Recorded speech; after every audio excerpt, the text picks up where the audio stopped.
Hola amigos, este es el tema de electrolitos, ácido base. Está basado en el libro de nefrología pediátrica, libro de medicina interna, libro de el tratado de pediatría. Para comenzar vamos a hacerlo con una pregunta. Marque el enunciado incorrecto sobre el agua corporal total. Entonces, primero, en el lactante menor es de 70% del peso corporal. ¿Será? El líquido intersticial equivale al 15% del peso corporal. O el mecanismo fisiopatogénico de la insuficiencia cardíaca congestiva es la alteración de la presión oncótica. O los valores séricos del potasio pueden ser ficticios. O el principal metabolito osmóticamente activo es el amonio. Entonces vamos a comenzar con el agua corporal total. Vamos a decir, bueno, que esto se va distribuyendo de acuerdo a la edad. Es decir, primero en pretérminos menores a 32 semanas, el porcentaje es 90% de agua. En pretérminos mayores a 32 semanas, 80%, y va disminuyendo relativamente hasta llegar hasta la edad de adulto escolar, que es 65 a 60%, y en el adulto y a partir de adolescencia, 55% en la mujer y en el hombre 60%. Y bueno, aquí tenemos un pequeño gráfico de la distribución del agua corporal.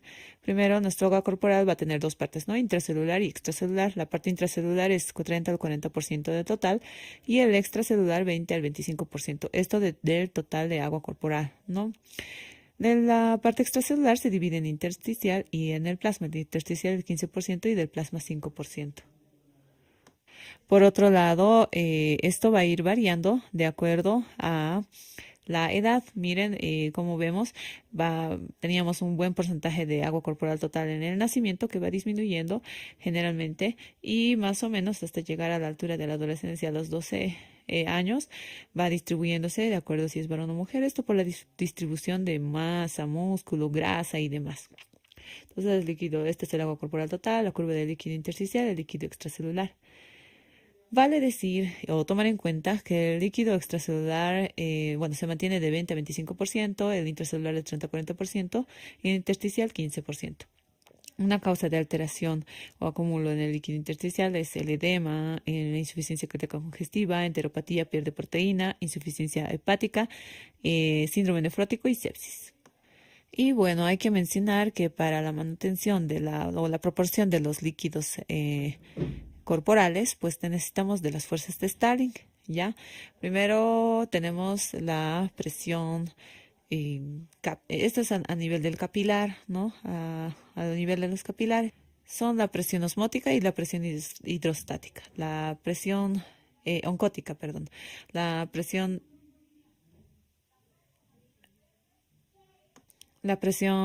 intravascular oncótica y la presión hidrostática intravascular y así como la intersticial, que nos van a facilitar el paso, ¿no? Y así poder hacer el intercambio de los micronutrientes.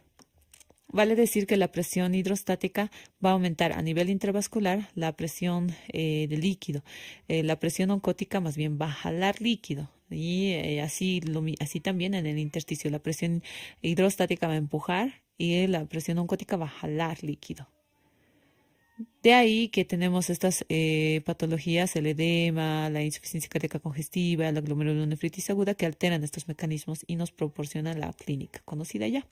El líquido electrolítico se podría decir, bueno, el líquido, el agua corporal total dentro de los líquidos corporales tienen electrolitos. Los electrolitos básicamente nos van a dar una potencial de membrana y pues básicamente van a mantener un gradiente. ¿Ya?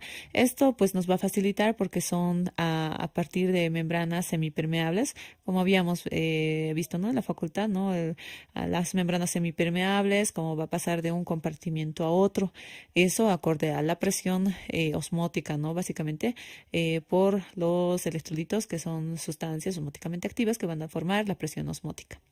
Entonces hay que mencionar que en la parte intracelular el potasio es el electrolito que manda, que es en mayor cantidad, y en la parte plasmática el sodio es el que predomina, ¿no? Obviamente seguido del cloro, el bicarbonato y bueno, en menor cantidad los otros electrolitos.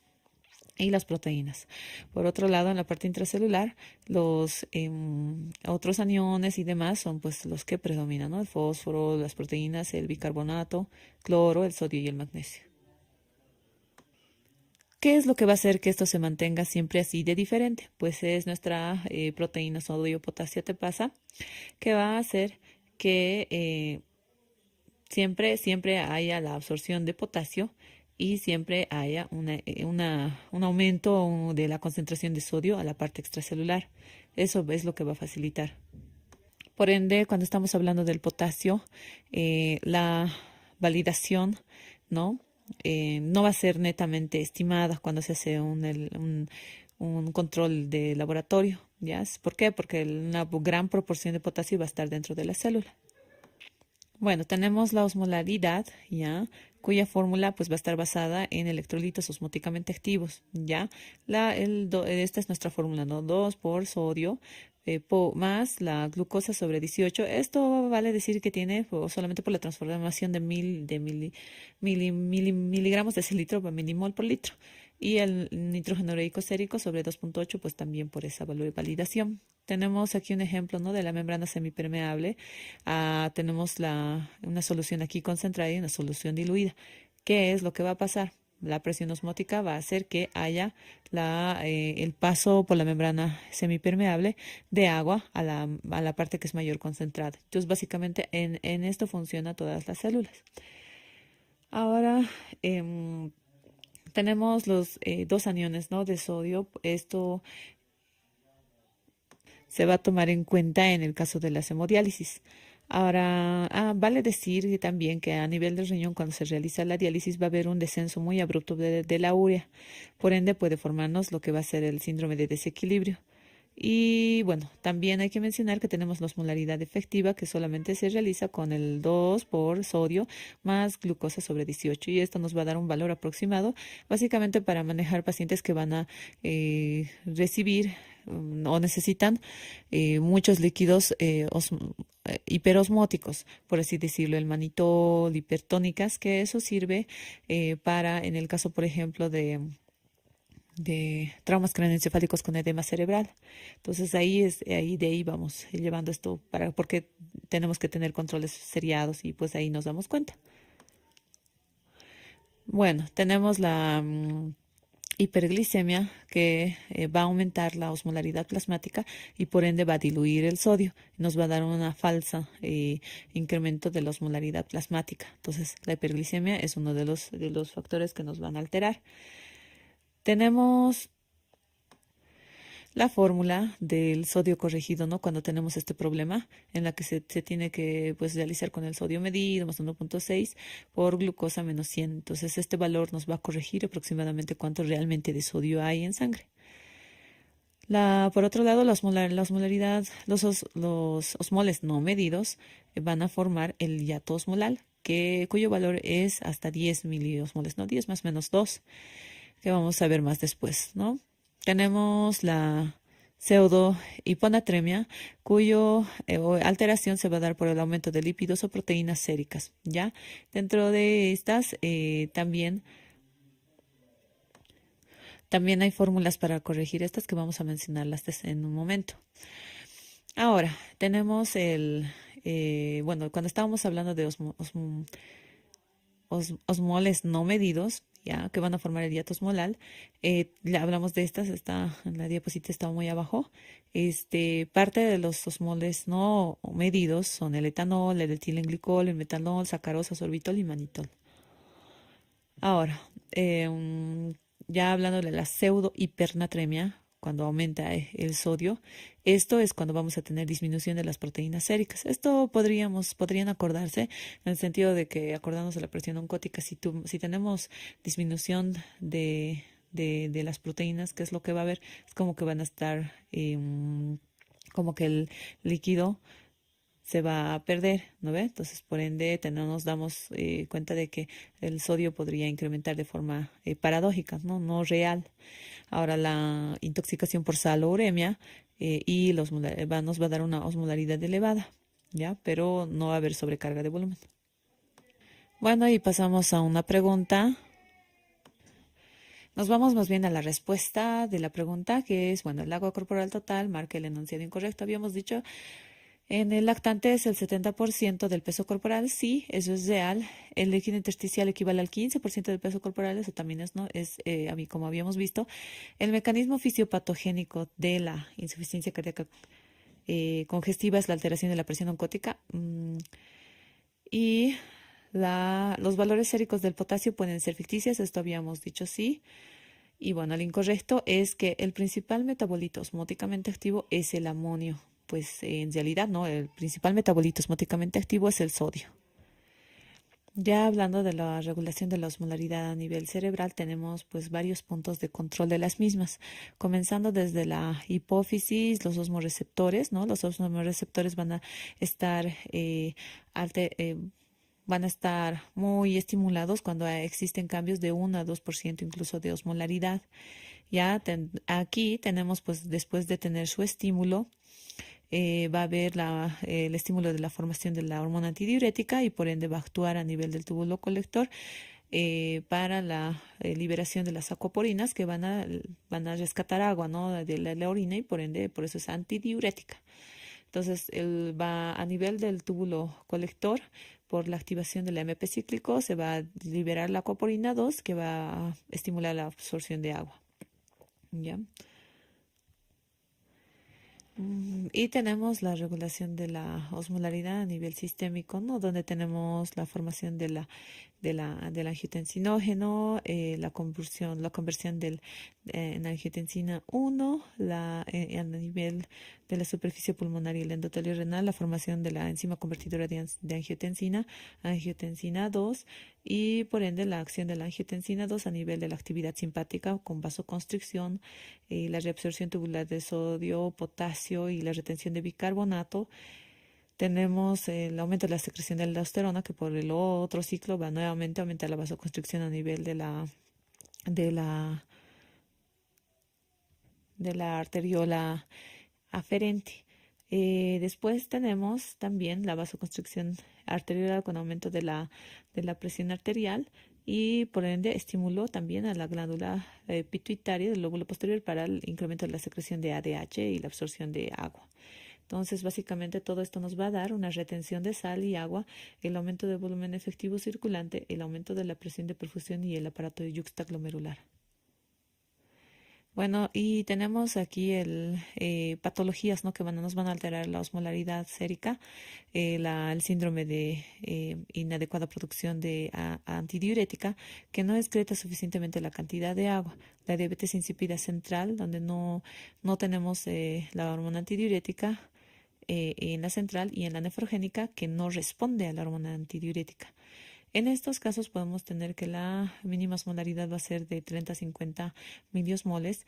Y bueno, hablando ya del otro lado, tenemos el aumento de solutos en orina con diuresis osmótica en el caso de la diabetes mellitus, donde podemos encontrar osmolaridades de hasta 1200 miliosmoles por kilo. Y la polidipsia psicógena, que puede diluir la médula y causar, ¿no?, accidentes o intoxicación por ingestas, ¿no? Estos son un poco de los criterios para diferenciar, ¿no?, en cuanto a algunos exámenes complementarios entre diabetes insípida, síndrome pierde sal, síndrome de secreción inadecuada de la hormona antidiurética. Tenemos que en la diabetes insípida la diuresis osmótica va a ser mayor de 2 por kilo hora, el balance hídrico va a ser negativo porque está haciendo bastante diuresis. Tenemos la relación de la osmolaridad de la orina con la del plasma, que va a ser a menor a 1, la densidad va a ser menor o igual a 1005 y la natremia mayor o igual a 135. El síndrome pierde sal, la diuresis va a ser más de 2, va a ser negativo el equilibrio hidroelectrolítico, la relación osmolaridad orina y plasma va a ser mayor a 1, la densidad de la orina va a ser mayor a 10 y la natremia menor a 135. Y el síndrome de secreción inadecuada de ADH, tenemos la diuresis menor a 1, es decir, bueno, como no tenemos mucha ADH o no se le va a reconocer, entonces la diuresis va a estar muy disminuida, el equilibrio obviamente va a ser positivo porque está reteniendo líquido, la relación de la osmolaridad de orina con la del plasma va a ser mayor a 1 y la densidad de orina va a ser mayor a 10 y la natremia menor a 135. Vamos a pasar a otro punto con otra pregunta. Con respecto al sodio, marca el enunciado correcto. Primero, el mayor porcentaje de sodio reabsorbido en la nefrona es el túbulo proximal, será. La mayor proporción de sodio se encuentra en los riñones, será. Una de las manifestaciones clínicas de la hipernatremia es la hiperreflexia. ¿O será que una de las causas de hipernatremia es el hipoaldosteronismo? ¿O la corrección rápida produce mielinolisis pontina? Vamos a ver más adelante. Bueno, viendo un poquito la absorción del sodio, pues vamos a tener bastantes puntos en los que se van a absorber sodio. Y teóricamente del filtrado glomerular de sodio, el 90% se absorbe en el túbulo proximal. Ya, del 90 al 100% inclusive, ¿no? Y otro eventual de la formación, pues, en el túbulo ya proximal como tal. Ahora, cuando vamos a tener una alteración de la absorción de sodio, cuando hay depresión de volumen en la alcalosis metabólica, la absorción de sodio, de ácido úrico y urea va a aumentar la retención de sodio, por ende, cuando tenemos deshidratación, puede aumentar el ácido úrico y la urea. Y este es uno de los mecanismos de transporte transcelular de agua con el bicarbonato, el cloro, el sodio en el túbulo proximal. Y bueno, tenemos acá los mecanismos de transporte transcelular de cloro, sodio y potasio en la parte gruesa de la ascendente de Henle, ¿ya? Donde todavía va a haber la sensibilidad a dichas, ¿no? La porción ascendente no es permeable al agua, pero permite la retención de sodio sin agua, sensible a tiacidas. Este es sensible, ¿por qué? Porque el estímulo de las tiacidas pues su mecanismo de acción es a esa altura. El transportador va a ser inhibido en el caso del uso de la furosemida. Ahora, la cantidad de sodio filtrada es proporcional al filtrado glomerular y el equilibrio glomerular tubular, la reabsorción de sodio es proporcional a su aporte. Entonces, aquí tenemos el canal, ¿no? En el que va a haber, a partir del lumen, la absorción de sodio, dos cloros, un potasio. El potasio va a ser eliminado, el calcio y el magnesio va a ser nuevamente reabsorbido de forma por difusión facilitada. Y bueno, a nivel de la sangre, pues 3 sodios, 2 potasios, ¿no? Como siempre. Y bueno, vale decir que en sobrecarga de volumen vamos a tener cuáles causas. Ingesta que excede la pérdida, descenso del filtrado glomerular, las glomerulonefritis, la reducción del filtrado glomerular. Y por otro lado tenemos la depresión de volumen, en la cual va a haber las quemaduras, el sudor del síndrome de Bartter o la hiperplasia suprarrenal congénita. Bueno, tenemos ya el metabolismo o el círculo fisiológico del sodio, en la cual la mayor proporción de sodio va a ser extracelular, el 40% se encuentra en el hueso. Pueden tener avidez por la sal algunos pacientes, ¿no?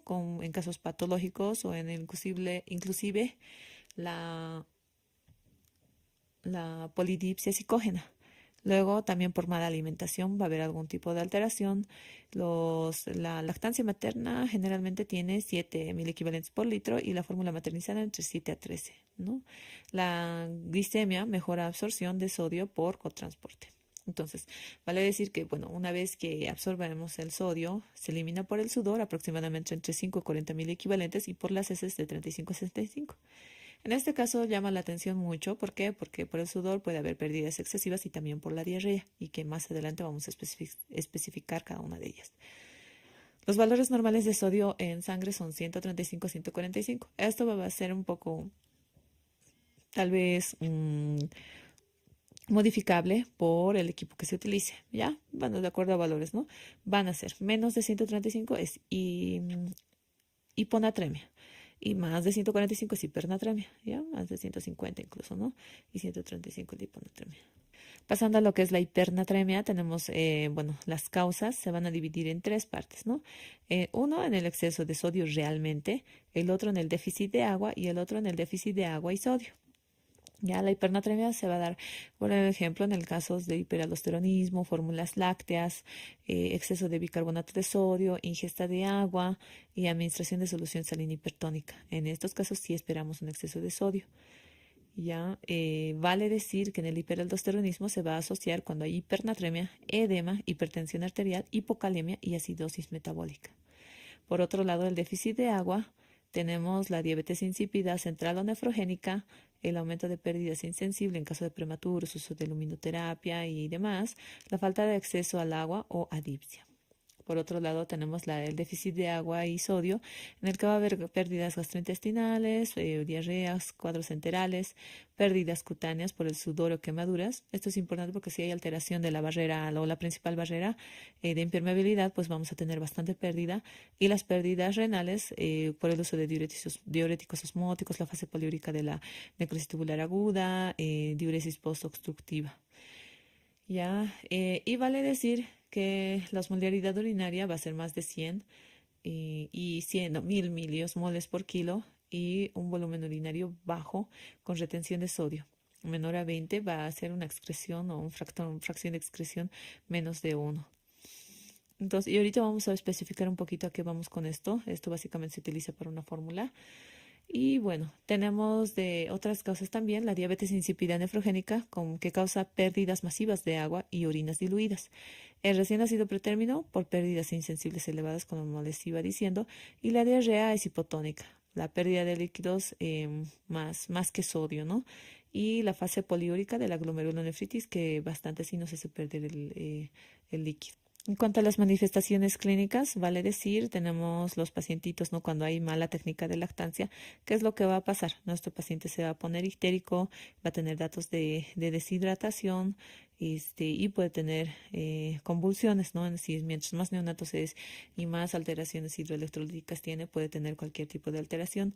Ahora, hay que mencionar que una de las de la clínica es la hiperreflexia, la piel seca y demás, pero tenemos otros que son ya marcados, ¿no? La deshidratación, hemorragia cerebral, todo lo que causa hemorragia cerebral, o ya sea subdural, subaracnoidea o paraquimatosa, nos va a causar clínica, ¿no? Convulsiones, sobre todo hiperreflexia, ¿no? Que es lo que nos va a caracterizar en la hipernatremia. Va a haber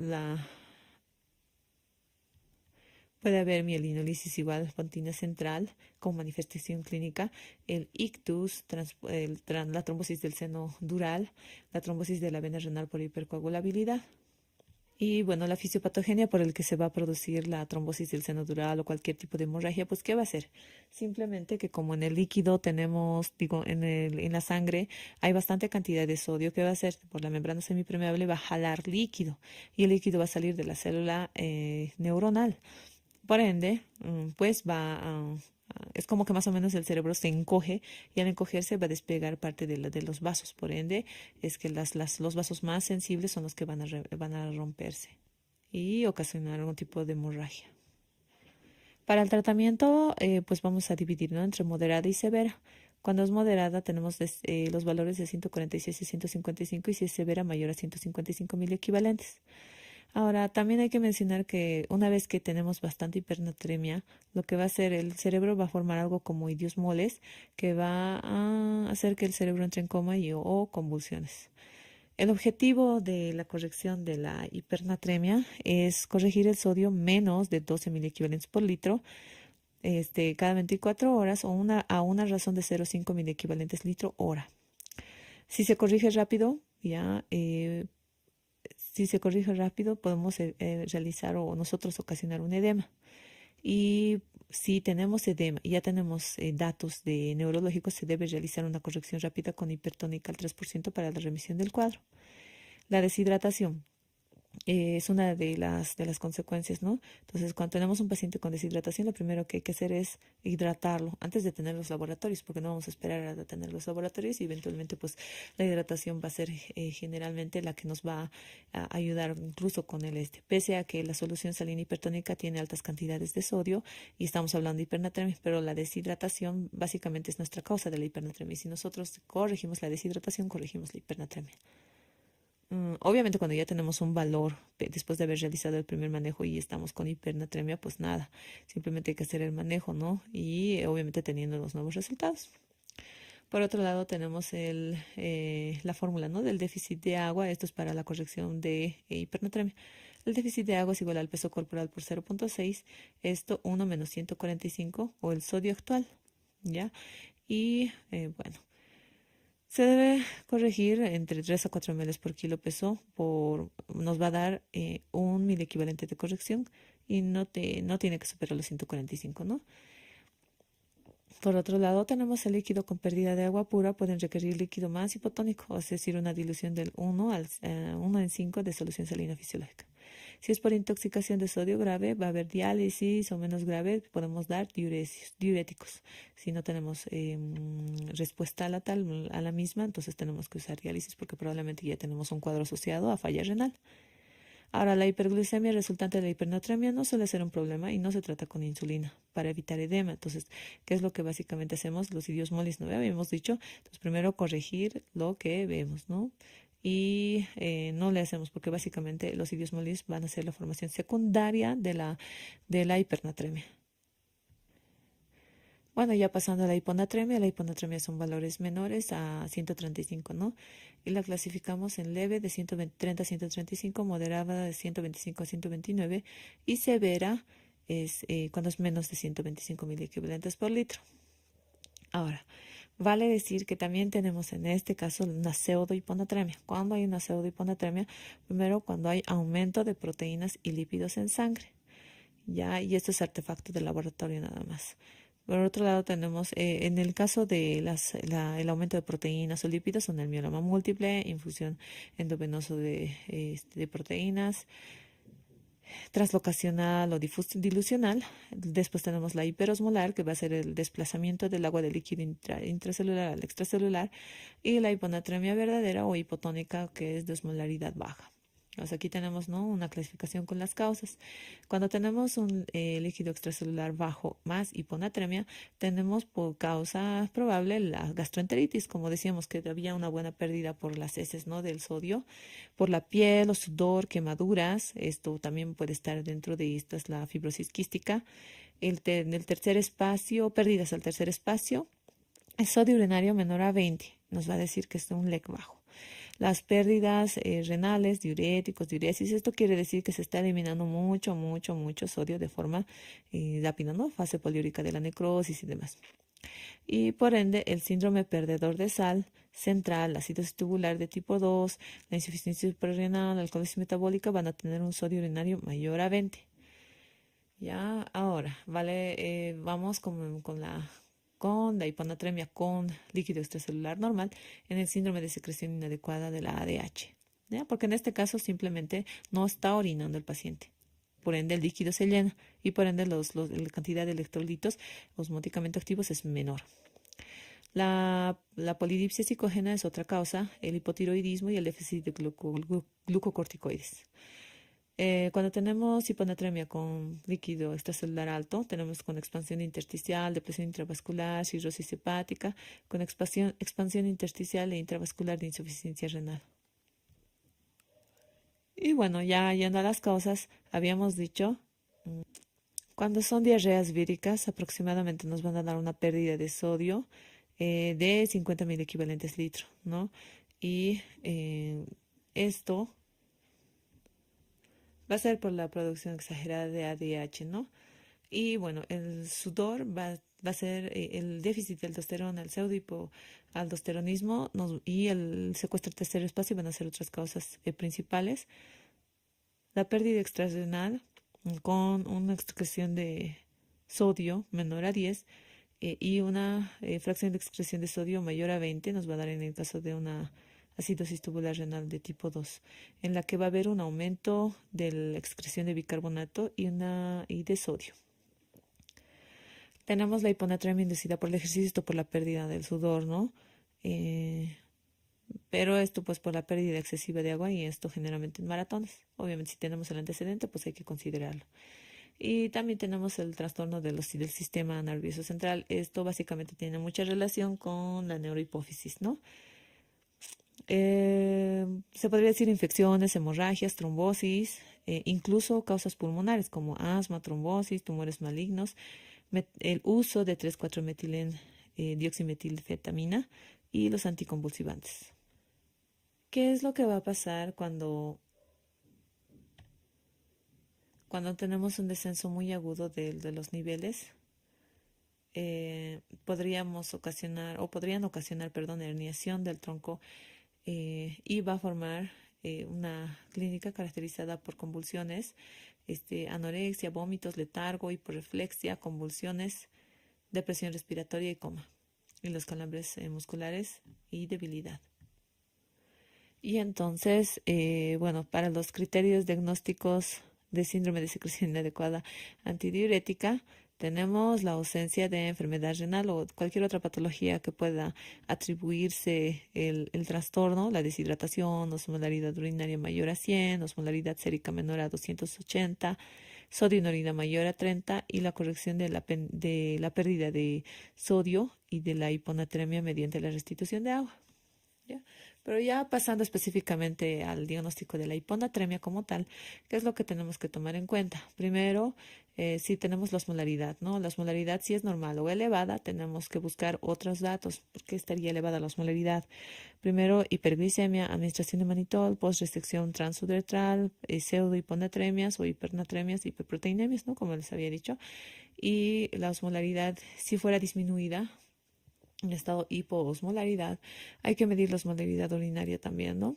Si la osmolaridad nos sale mayor a 100, entonces, y la relación entre sodio, potasio y sodio es mayor, y por ende, ¿qué es lo que va a hacer? Tenemos un volumen extracelular normal, por ende, tenemos hiponatremia normovolémica, y estas son las causas. Si tenemos osmolaridad menor a 100 con sodio y potasio que va a ser menor al sodio plasmático, entonces, y tenemos asociación con polidipsia psicógena o administración oral o endovenosa de líquidos hipotónicos y disminución del filtrado glomerular.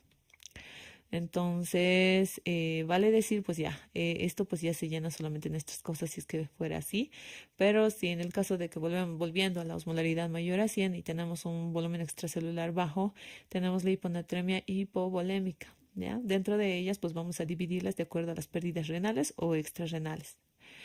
Las pérdidas extrarrenales, pues vómitos, diarrea, cutáneas y tercer espacio, cuando tenemos una fracción de excreción de sodio de menos de 20.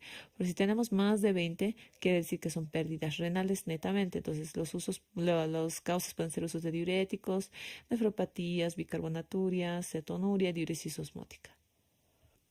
En cuanto al tratamiento, tenemos cuando el líquido extracelular es bajo, hay que restaurar la volemia. Si el líquido extracelular es normal, se tiene que hacer restricción hídrica o un cálculo del exceso de agua.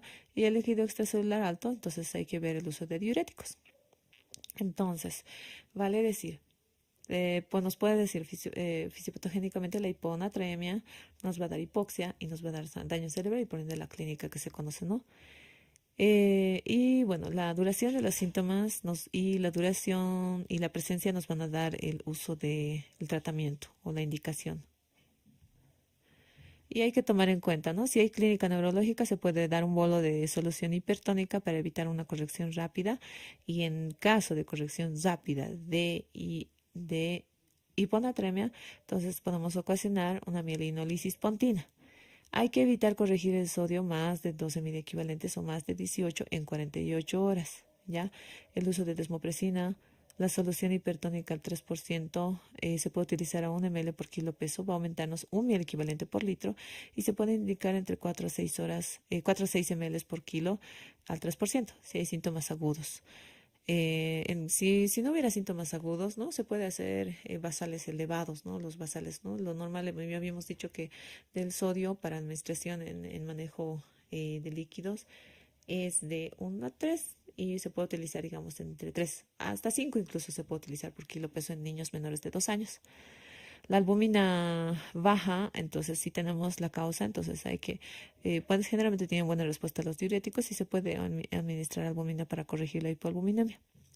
La insuficiencia renal puede no responder a la restricción de líquidos, y se debe realizar diálisis en caso de que presente clínica. Y los niños espontáneamente corrigen entre 3 a 6 horas, o sea, ellos empiezan a compensar. Y el reemplazo hormonal específico en hiponatremia en el hipotiroidismo o déficit de control. Bueno, con respecto a yendo a la respuesta, ¿no? Con respecto a la hipernatremia, el enunciado correcto es, bueno, habíamos dicho que el mayor porcentaje de sodio que se reabsorbe es en el túbulo contorneado proximal. donde se absorbe generalmente entre el 10 al 90%. La mayor absorción de sodio se encuentra en el hueso, habíamos dicho, ¿no? El 40% y no en los riñones.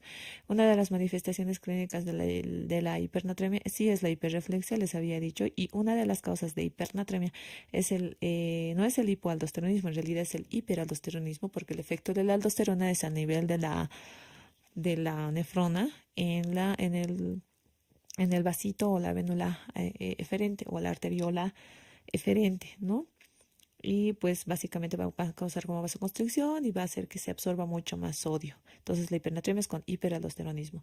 La corrección rápida se produce mielinolisis espontánea. En realidad no, en realidad la corrección rápida en la hipernatremia nos da edema. Bueno, yendo al potasio, el potasio es un electrolito que va a estar relacionado mucho con el estado ácido básico. La disminución del pH va a provocar la salida del potasio líquido extracelular. Los agonistas beta-adrenérgicos estimulan la bomba de sodio ATPasa, por ende va a haber, y esto va a estar estimulado por las catecolaminas. El uso del mannitol a 0.6 miliequivalentes por litro por cada 10 miliosmoles de osmolaridad, y el aporte es de 1 a 2 miliequivalentes por kilo por día. Ya el 90% del potasio se va a absorber en el túbulo distal y el túbulo colector, y el aumento de la aldosterona va a aumentarnos el potasio, la aldosterona, la ADH y los corticoides, y nos va a disminuir el potasio extracelular, la insulina, el amoníaco y las catecolaminas, ¿no? Y tenemos una excreción de 5 a 1000 miliequivalentes por día. Tenemos aquí un pequeño esquemita en los cuales vamos a pues decir que donde nuestra absorción, más o menos un 50 milimoles por kilogramo que se consuma, digamos, se va a absorber por tracto gastrointestinal y se va a eliminar más o menos el 10 milimoles, ¿no? Por día. Y vale decir que el resto se va acumulando en músculo, hígado, óseo y los glóbulos rojos. Por otro lado, va a ir eliminándose por los riñones y por la vejiga, bueno, más o menos unos 90 milimoles día, ¿no? Pero la variación es entre 5 a 1000 equivalentes día. Les había dicho que la valoración en sangre tampoco es total. Intracelular se encuentra 150.000 equivalentes y extracelular 3.5 a 5. Bueno, ahí tenemos una pregunta. Con respecto al potasio, marca el enunciado incorrecto. El 98% del potasio se encuentra intracelular. Una de las causas de hipercalemia facticia es la leucocitosis, o los niveles de potasio más de 7 produce onda T alta en el electrocardiograma, o una causa frecuente de hipocalemia es la diarrea, o el paciente con hipocalemia de 3.000 equivalentes por litro sin clínica se realiza la corrección rápida. Pero vamos a ir viendo adelante. Hablando de potasemia, el 98% sí se encuentra en la parte intracelular, ¿no? Habíamos comentado anteriormente en cuanto a las concentraciones intra y extracelulares de los electrolitos. Se va a encargar generalmente de las funciones cardíaca y neuromuscular. ¿Por qué? Porque va a crear un potencial de membrana con la concentración de sodio. Por eso es que tiene que tener esa varianza. Nos va a hacer un potencial de acción y los valores normales son entre 3.5 a 5.000 equivalentes litro. En cuanto a la hipercalemia, que es el aumento del potasio dentro del plasma, es entre 5.5 a 6, más de esto, ¿no? Tenemos valores que van a incrementar, los valores que van a incrementar, o sea, facticias, que no va a ser una hipercalemia falsa, son más de 100.000 plaquetas por metro cuadrado, por milímetro cúbico, que va a incrementar a 0.15. El consumo de succemetonio, beta bloqueantes, o intoxicación digital y cafluoruro, pues también nos van a incrementar. La parálisis periódica es un trastorno autosómico dominante que va a producir una mutación del canal de sodio. Y el síndrome de Bartter va a ser una mutación del canal de potasio. Inicialmente va a generar hipercalemia y luego hipocalemia como tal. Y bueno, estos tenemos los valores, ¿no? Dentro de los valores falsos tenemos también la hemólisis, las trombocitosis, las leucocitosis, la pseudohiperpotasemia, ¿no? Familiar. El aumento del aporte puede ser de vía oral o de transfusiones de sangre. Y el desplazamiento transcelular, ¿no? Acidosis, rhabdomiólisis, síndrome de lisis tumoral, necrosis tumoral, hemólisis, hematomas, ejercicio, uso de beta bloqueantes, ¿no? Hiperosmolaridad, déficit de insulina. La excreción disminuida va a estar causada por la insuficiencia renal hipoaldosteronismo, hiporreninémico, la tubulopatía renal y fármacos, ¿no? Dentro de ellos los diuréticos ahorradores de potasio, inhibidores de la calcineurina, trimetoprima. Y bueno, tenemos las manifestaciones clínicas cuando tenemos hipercalemia. Primero, cuando tenemos valores de 6 miliequivalentes por litro, el aumento va a ser simétrico en la amplitud y en la onda. Ya, ahí tenemos aquí, ¿no? La amplitud y la onda de la onda T alta. Cuando tenemos mayor a 7.5, generalmente va a haber una prolongación del intervalo EPR y ensanchamiento del intervalo QRS con aplanamiento de la onda P, ¿no? Por último, cuando es mayor a 9, existe la ausencia de la onda P, complejos QRS, anchos, bifásicos, fibrilación ventricular y asistolia. Entonces, ¿qué es lo que nos va a dar también en cuanto a sensaciones? Parestesis, debilidad, parálisis muscular, va a preceder a las neuromusculares.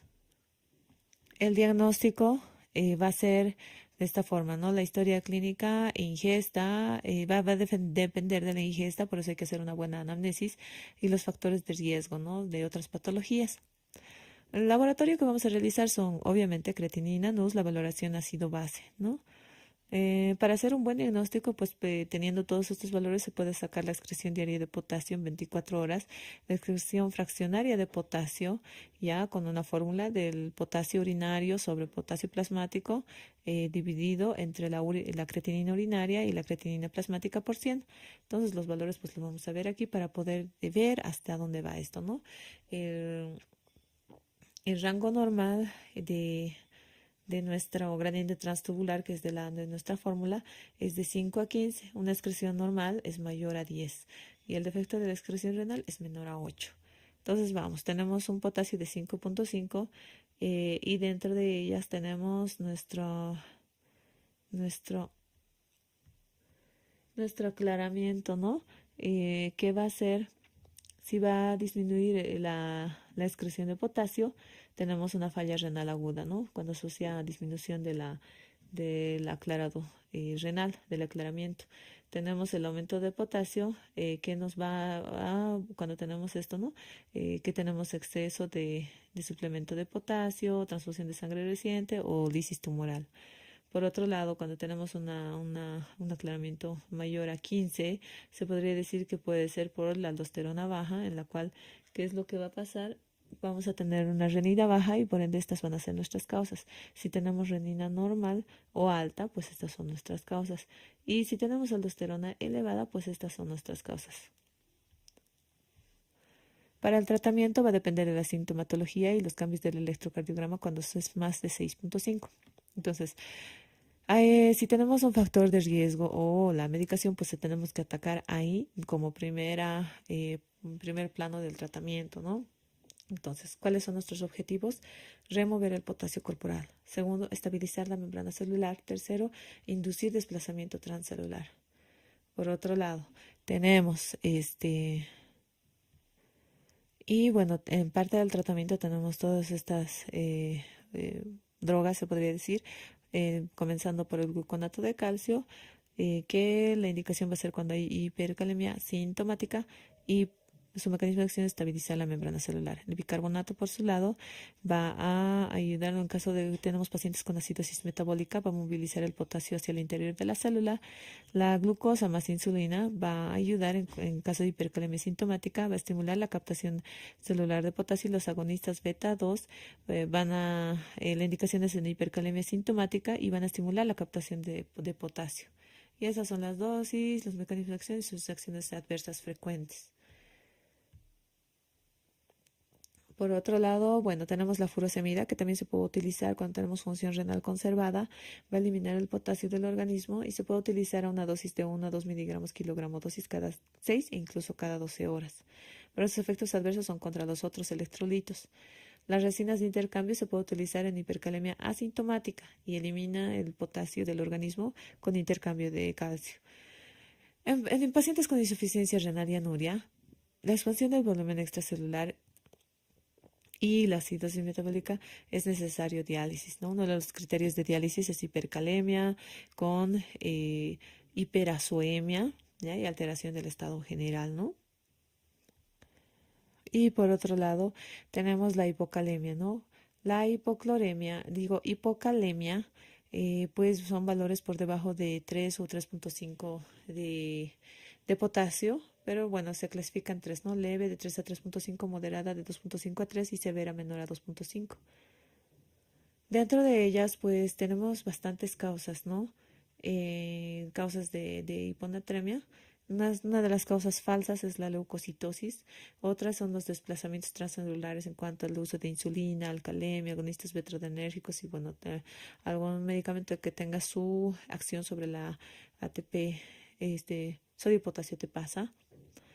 La disminución del aporte, la anorexia nerviosa, pérdidas extrarrenales, ¿no? La diarrea, el uso de laxantes, la sudoración, las pérdidas renales con acidosis metabólica, nefritis intersticial, diuresis postobstructiva.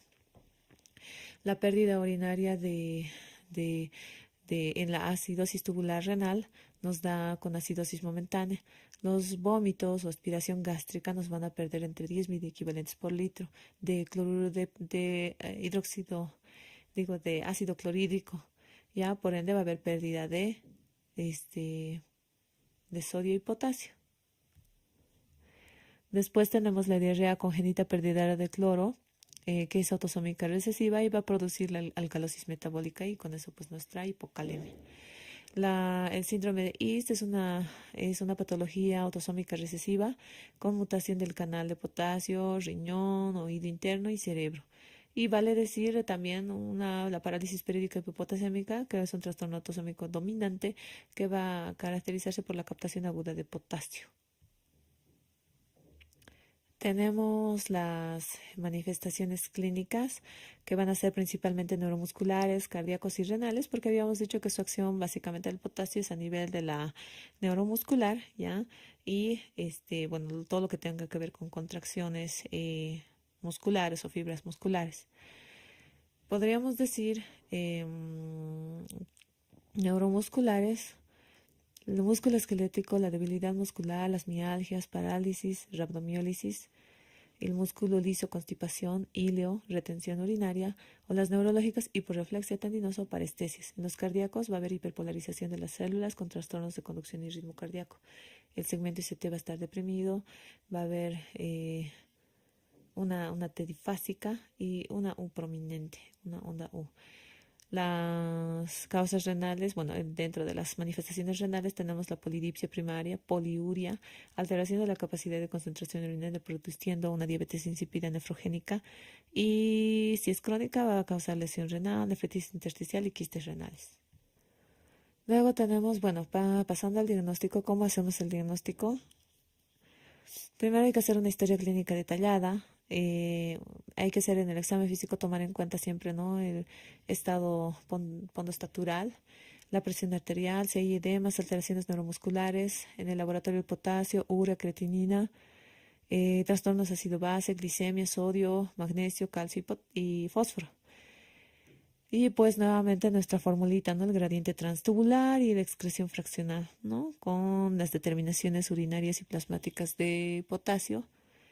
Y bueno, tenemos nuevamente nuestro algoritmo donde tenemos hipopotasemia, y el potasio corporal está disminuido, ¿no? Vamos a distinguir entre que realmente esté disminuido o haya captación celular. Esto en el caso de la alcalosis aguda, uso de insulina, beta-adrenérgicos. Y si tenemos pérdida excesiva de potasio por pérdida renal o extrarrenal, ¿no? Esto sí está asociado a alcalosis metabólica, acidosis metabólica o el estado ácido base variable. En caso de alcalosis metabólica, pues tenemos que ver nuestro cloro urinario. Y si tuviéramos una acidosis metabólica, tenemos que ver nuestro cloro urinario mayor a 15, que va a ser hipertensión, presión arterial normal o baja, va a ser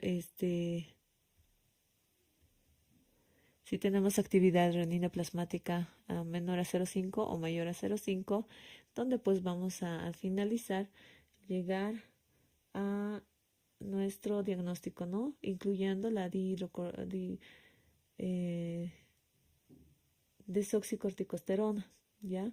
Que nos va a dar una luz para estos diagnósticos de trastornos suprarrenales y en el caso de la aldosterona, si tenemos algún tipo de aldosteronismo primario. Y la actividad, si tenemos actividad de renina plasmática incrementada, tenemos que ver la enfermedad parenquimatosa renal, enfermedades netamente renales, ¿no? Y bueno, para el tratamiento, siempre, ¿no? Dependiendo, uno del caso, dependiendo del estado, examen físico general que habíamos realizado, y por otro lado, los antecedentes, todo eso nos va a dar una luz, ¿no? Primero, asegurar la vía aérea, monitorizar. Esto tiene que ser, esto en el caso de una hipocalemia severa, aseguramos vía aérea, monitorizamos y habilitamos una vía endovenosa. Tenemos que hacer la reposición según los signos, sintomatología y la calemia. Y si es la bimoderada, se puede realizar la reposición por vía oral o si hay signos clínicos, recién se debe realizar el tratamiento endovenoso, ¿ya? Si es leve moderada, se hace solamente la corrección por vía. Tenemos preparados, ¿no? Por vía oral que son preparados y la dosis es de 2 a 4.000 equivalentes por kilo día, máximo de 120 a 240. En endovenoso se puede administrar de 0,5 mil equivalentes por kilo en una hora con una dosis máxima de 40. En cuanto a la corrección se hace con cloruro de potasio más solución fisiológica, considerando que si utilizamos soluciones dextrosadas, pues nos van a estimular la producción de insulina y por ende causar otros efectos. No deben exceder más de 60 si en el caso que tenemos una vía periférica y no más de 120 a 150 en caso que tengamos una vía central. ¿Por qué? Porque eventualmente podemos ocasionar dolor local y flebitis por la alta osmolaridad que tiene la solución si se la pone directa. Y por otro lado, la dosis es de 0,3 a 0,5 mil equivalentes kilo hora con un flujo máximo de 1 mil equivalente por kilo hora. Esto es en una corrección rápida y esta es en una corrección lenta. Tenemos como ejemplo, ¿no? Un flujo de 0,3, digamos que quisiéramos administrar, digamos, en 3 horas para una corrección lenta, y el peso de un paciente, digamos, de 10 kilitos, ¿no? Entonces, si queremos un flujo 0,3 por 3 por 10, nos da 9.000 equivalentes, ¿ya? Estos 9.000 equivalentes son lo que requeriremos, ¿no? Por otro lado, va a ser con qué vamos a diluir, entonces tenemos que saber con cuánto. Por así decirlo, tenemos nuestro límite de seguridad que se puede corregir hasta 60 en cada 1.000 ml. Eso habíamos dicho, nuestro límite de seguridad, esto en caso de vía venosa central y la vía venosa periférica, habíamos perdón, la vía venosa periférica es de 40 a 60 por cada 1.000 y la central de 120 a 150. Entonces, como digamos, vamos a poner de 60 en cada 1.000, hacemos una regla de 3, queremos poner solamente 9, ¿cuánto? En total, nos sale 150 ml, ¿no?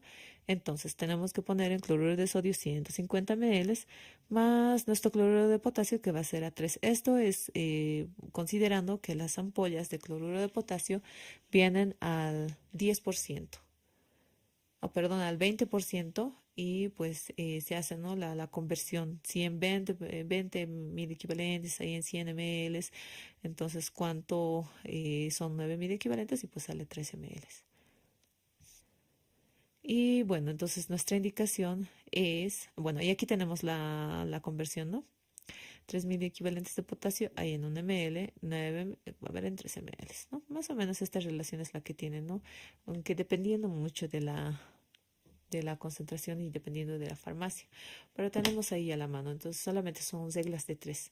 Entonces nuestra infusión es 3 ml de cloruro C con 150 de solución fisiológica. Bueno, otra pregunta, bueno, la respuesta, ¿no? Es con respecto al potasio, el enunciado incorrecto. El 98% habíamos dicho que sí es intracelular, esto está bien. Una de las causas de hipercalemia facticia es la leucocitosis, sí habíamos dicho. Los niveles de potasio más de 7 produce onda T alta en el electrocardiograma. Esto sí habíamos visto. Y una causa frecuente de hipocalemia es la diarrea.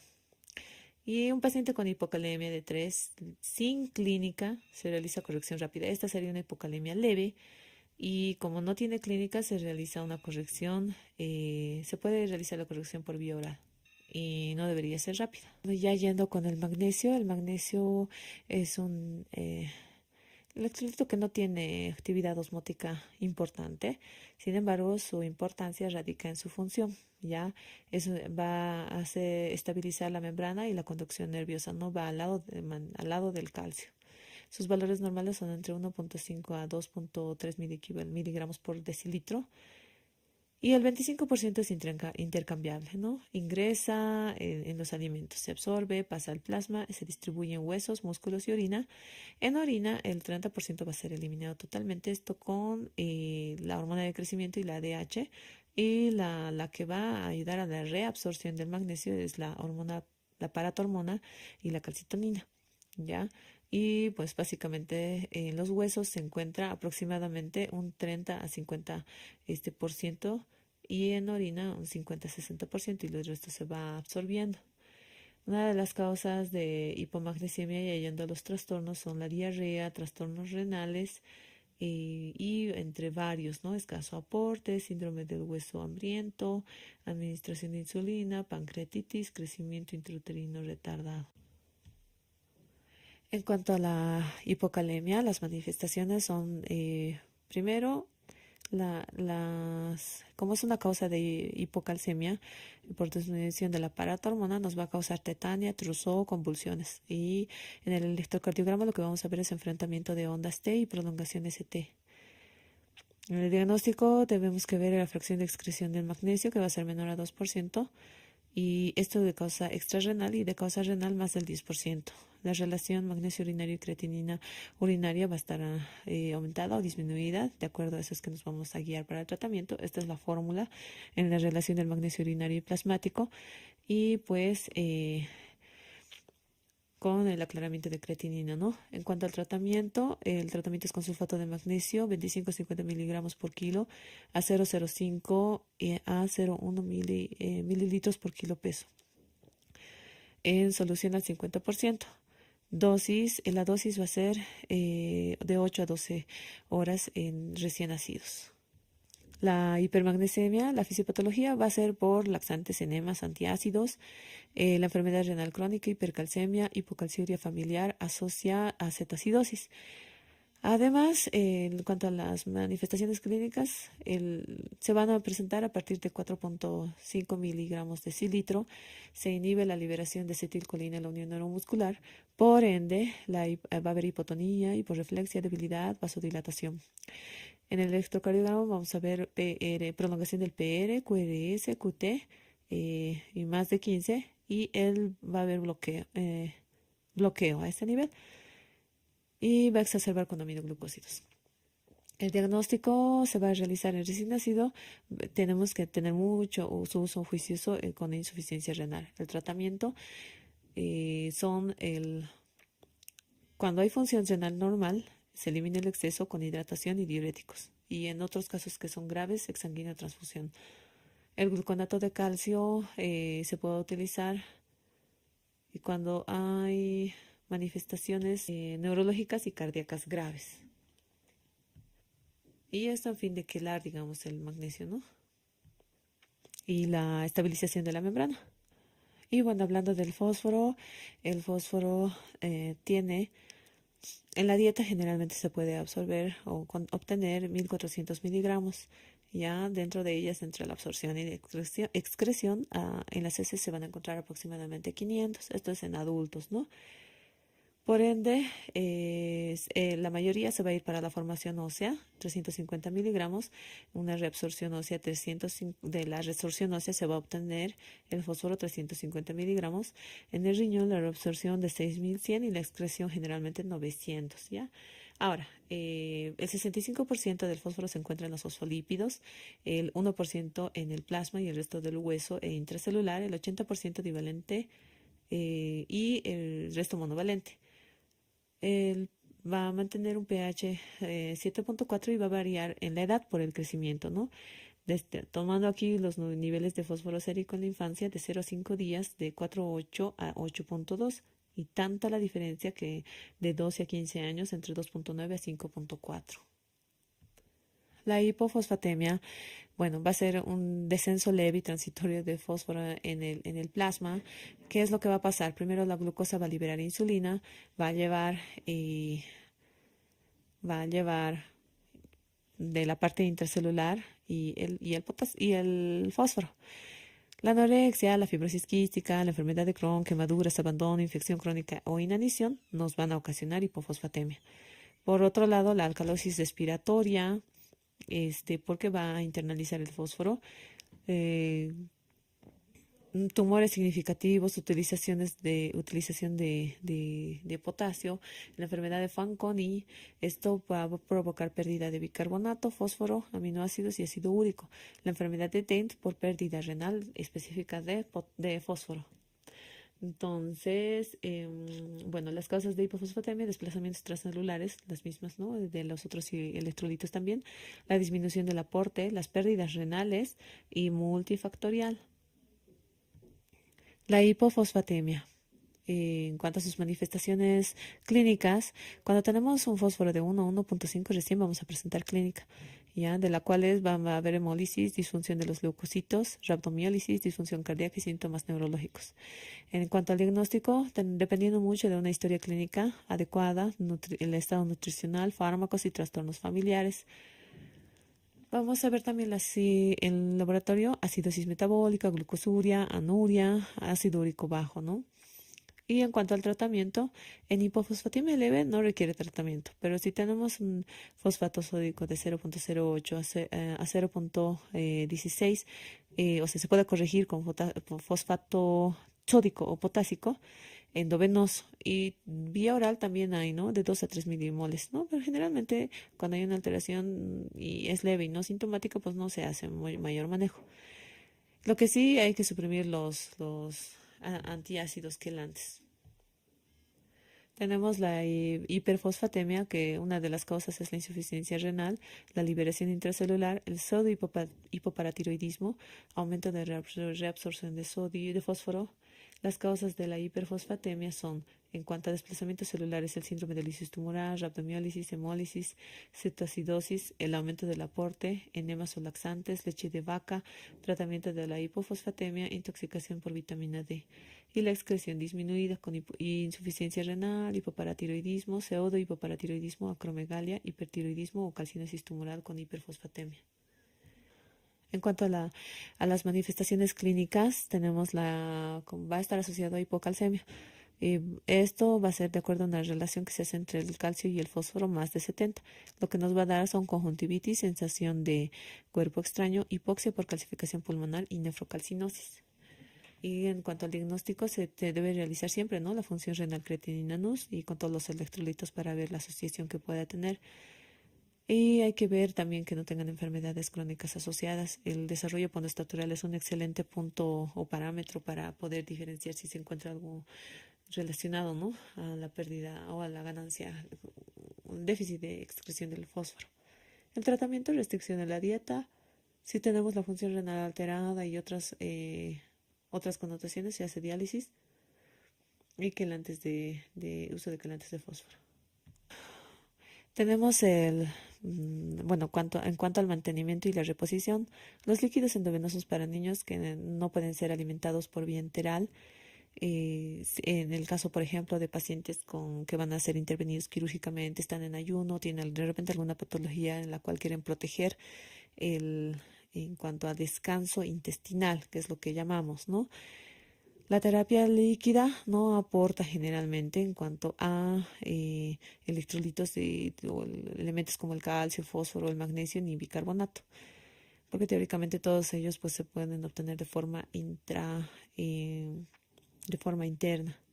Los objetivos de los líquidos: evitar deshidratación, evitar trastornos hidroelectrolíticos, evitar cetoacidosis y evitar catabolismo proteico.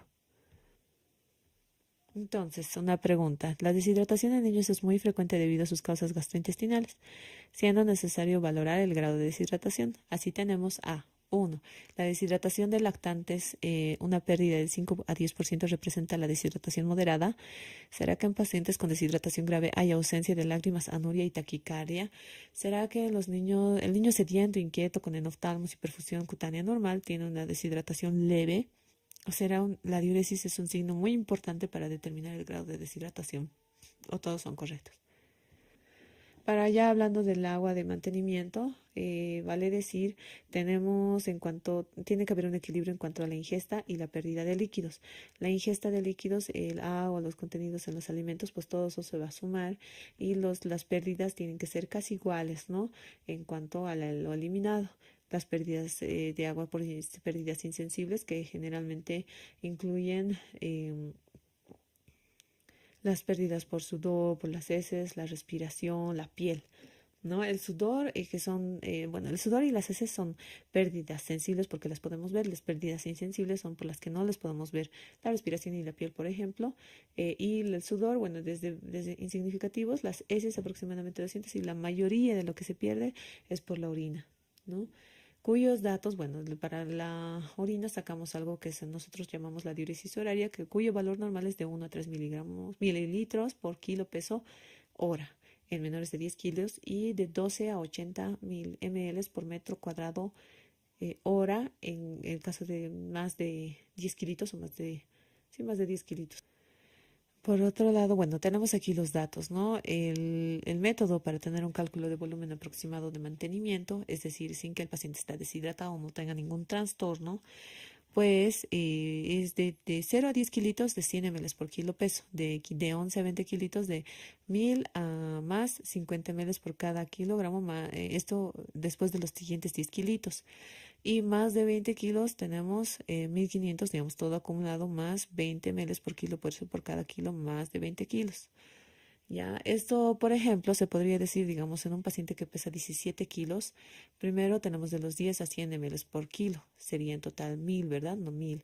Tenemos 17 kilos, entonces 7 tiene que ser a 50 por kilo, entonces va a ser 350. Entonces nuestro aporte total para esa personita va a ser 1350. ¿Ya? Y pues así sucesivamente.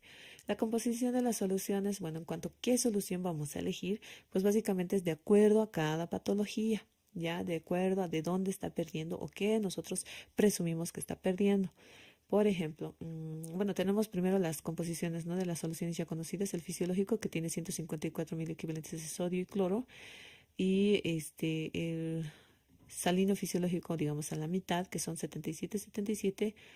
Luego tenemos el ringel lactato con 137 de sodio y 109 de cloro, potasio 4, calcio 3 y lactato 28.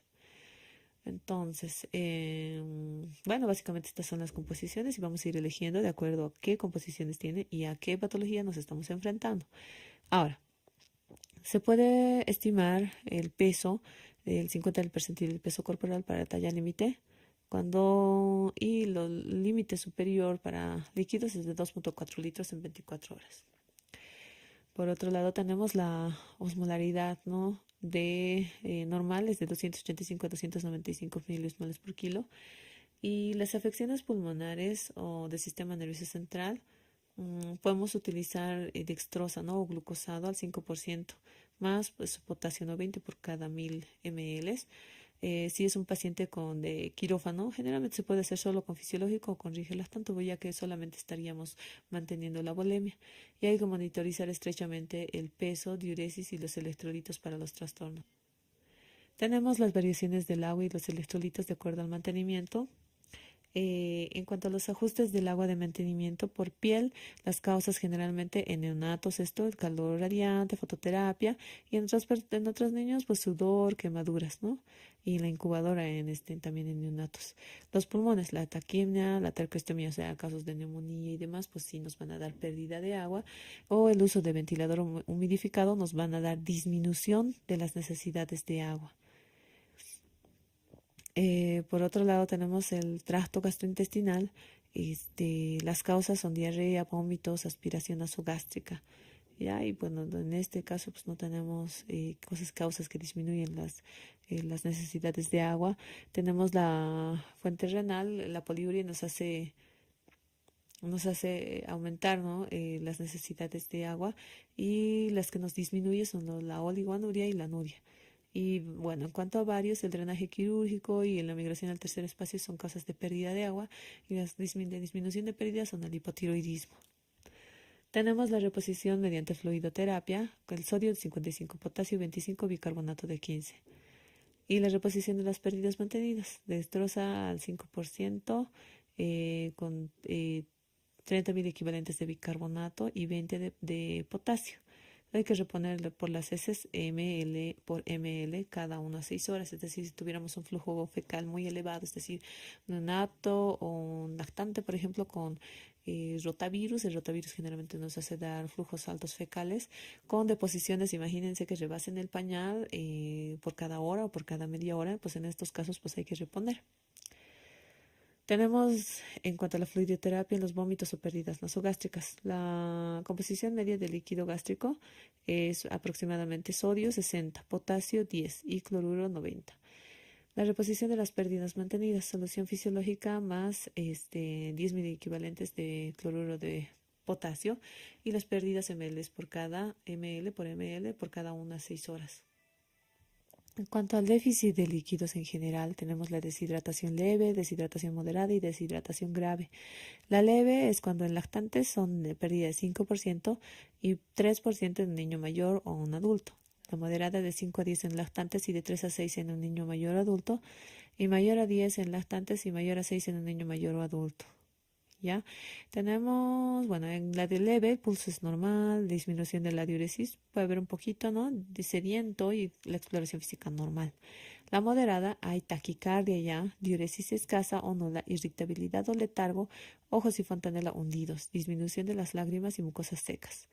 La deshidratación grave, pulsos periféricos ya rápidos, débiles o ausentes, ¿no? Ojos muy hundidos, ausencia de lágrimas, alteración del estado de conciencia, las mucosas resecas, signo del pliego positivo o la turgencia disminuida, ¿no? Y la piel moteada, flacidez y depresión de conciencia, como les había dicho. Por así decirlo, pues esto va a ser según el porcentaje de deshidratación y vamos a multiplicar por el peso. Por ejemplo, si un niño tenía 10 kilitos y está con deshidratación del 10%, tiene un déficit de 1 litro. La estrategia ante la deshidratación grave. ¿Qué es lo que vemos? Entonces, tenemos que hacer reanimación hídrica. La reanimación hídrica se realiza con solución isotónica siempre y cuando no tengamos, no tengamos diuresis. La deshidratación generalmente se asocia a acidosis metabólica, por ende, generalmente utilizamos lactato. Pero si no tenemos evidencia de diuresis, probablemente estaríamos entrando en una falla cuando los neonatos o los bebés tienen deshidratación grave. Pueden tener falla renal, prerrenal por falta de aporte y esto va a ocasionar que pues el lactato lastimosamente pues tiene el potasio pues no es, se podría decir que va un poco en contra de la función renal, por ende fisiológica nada más, en caso de que tengamos un paciente que no tengamos evidencia de diuresis o preguntándole a la mamá nos dirá cuándo había hecho la última diuresis. Si son más de 6 horas con ausencia de diuresis pues hay que ponerle solución fisiológica isotónica. ¿Ya? Y bueno, generalmente entre 10 a 20 ml por kilo peso en 20 minutos, ¿ya? Y si estamos con vómitos, los vómitos que van a ocasionar alcalosis, ¿no ve? Entonces, si que tenemos alcalosis, la fisiológica solamente nos va a ayudar en el caso para expansión de volumen y no se necesita lactato en el caso de que tenemos bastantes vómitos. Se puede administrar coloides y albúmina y la fluidoterapia después de mantenimiento para 24 horas. Cuando tenemos un paciente que haya llegado con deshidratación grave, lo que tenemos que hacer es monitorizar los signos vitales, la presión venosa central, el estado de volumen intravascular, el control de electrolitos diario, la creatinina. Si tenemos creatinina alta, entonces no se administra potasio hasta que baje, ¿no? Y la acidosis aumenta el potasio sérico, pues saca de la intracelular. Ahora, el tratamiento de la deshidratación con líquidos, primero restablecer el volumen, como hemos dicho, luego las necesidades basales y luego el resto de volumen usando ya glucosa, ¿no? Con potasio para el mantenimiento. Y la monitorización, ¿no? Pulso, presión arterial, balance de hidroelectrolítico, diuresis, la exploración física, el peso diario, los signos de depresión y sobrecarga y los electrolitos. Tenemos la deshidratación hiponatrémica, ¿no? En la cual tenemos la principal causa es la diarrea por término medio, ¿no? Se elimina la concentración de sodio de 50.000 equivalentes por litro. El tratamiento inicial es corregir la depresión de volumen intravascular con solución salina fisiológica o rinchil lactato, dependiendo de la clínica, como les decía, y la corrección muy rápida nos va a producir mielinolisis pontina, y si hay signos o síntomas de mielinolisis se puede colocarse solución hipertónica al 3%. En cuanto a la deshidratación hiponatrémica, tenemos bueno, la corrección rápida nos va a producir edema, como les había dicho, herniación, muerte o convulsiones. No hay que corregir más de 12.000 equivalentes en 24 horas, y en caso de que la corrección sea rápida, se debe realizar la administración en función de solución al 3% a 4 ml por kilo hasta la resolución de la sintomatología. Y bueno, este es un pequeño cuadro, bueno, con un poquito de resumen de los pasos que se debe realizar. Primero la solución, luego dependiendo a las concentraciones de sodio es que se hace el cálculo, ¿no? Administrar líquido, hay que administrar líquido a una velocidad constante. Los líquidos habituales generalmente de uso son la dextrosa con potasio y una velocidad de 1,25 a 1,5 de mantenimiento. Hay que vigilar la concentración de sodio, adaptar los líquidos en función a la situación clínica. Los signos de depresión hay que administrar fisiológico, ¿no? En dosis de carga, y aumentar la concentración de sodio en el caso de intravenoso si tenemos hiponatremia, y no tenemos que hacer las correcciones excesivamente rápidas. Bueno, y en cuanto a nuestra última respuesta, la deshidratación en niños es muy frecuente debido a sus causas gastrointestinales, siendo necesario valorar el grado de deshidratación. Así tenemos y hemos dicho, la pérdida en lactantes de 5 a 10% representa deshidratación moderada. Eso es cierto. La deshidratación grave y ausencia de lágrimas, anuria y taquicardia. Y en niños sediento, inquieto, sin enoftalmos, con perfusión cutánea normal, es deshidratación leve, sí.